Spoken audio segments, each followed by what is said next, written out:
আজকে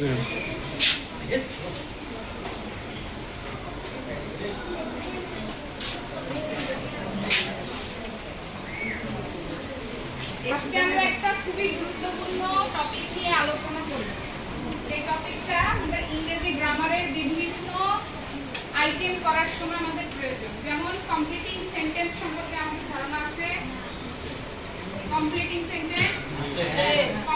সেন্টেন্সে আমাদের এই কন্ডিশনাল সেন্টেন্স লাগে। রাইট ফর্ম অফ ভার্বের ক্ষেত্রেও আমাদের এই কন্ডিশনাল সেন্টেন্স লাগে।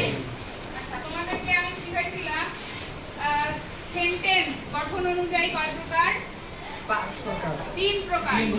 গঠন অনুযায়ী সেন্টেন্স 3 প্রকার। এই 3 প্রকারের মধ্যে কি কি জানো? মনে আছে? সিম্পল সেন্টেন্স, কমপ্লেক্স সেন্টেন্স এবং কম্পাউন্ড সেন্টেন্স। আজকে আমরা এই কন্ডিশনাল সেন্টেন্সগুলা কমপ্লেক্স সেন্টেন্সের অন্তর্ভুক্ত। ঠিক আছে? কোন সেন্টেন্সের অন্তর্ভুক্ত? কমপ্লেক্স সেন্টেন্সের অন্তর্ভুক্ত। আচ্ছা, কন্ডিশন অর্থ তোমরা জানো? শর্ত।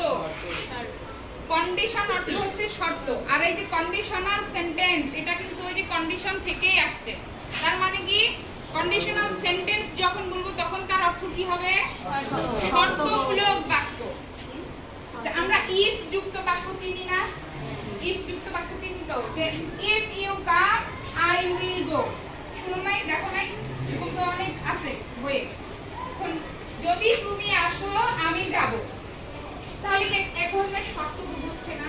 নাকি শর্তই তো, যদি তুমি আসো, আমার যাওয়ার শর্তটা হবে কি? যদি তুমি আসো। তাহলে এই যে শর্তমূলক বাক্যগুলো, এগুলাই কিন্তু কন্ডিশনাল সেন্টেন্স এর মধ্যে পড়ে।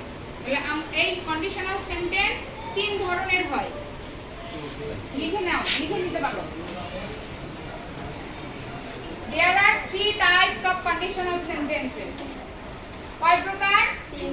3 প্রকার। 3 প্রকার কি কি?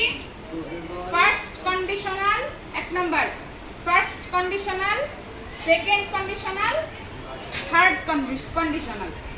এই 3 প্রকারই হচ্ছে ইফ যুক্ত বাক্য। কিন্তু এদের স্ট্রাকচারে একটু পরিবর্তন থাকার কারণে এই সেন্টেন্সগুলার ভাগ করে দেওয়া হয়েছে এই 3 ভাগে। ঠিক আছে? এতটুকু পর্যন্ত বুঝছো সবাই?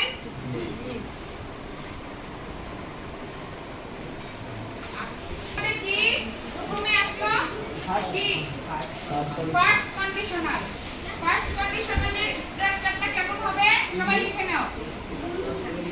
ইফ যুক্ত বাক্য যদি প্রেজেন্ট ইনডিফিনিট টেন্সে হয়, তাহলে পরবর্তী অংশ কি হবে?